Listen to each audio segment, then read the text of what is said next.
Hey barbecue lovers, the holidays are around the corner and today Stan's cooking up something special, beer can chicken on the smoker.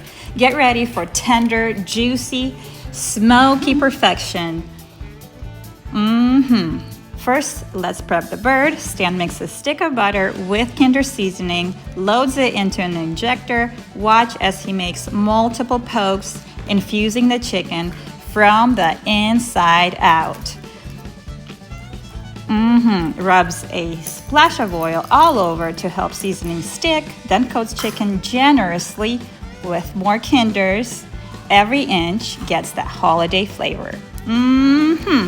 Instead of beer chicken, we're pouring some Modelo in the heated safe cup.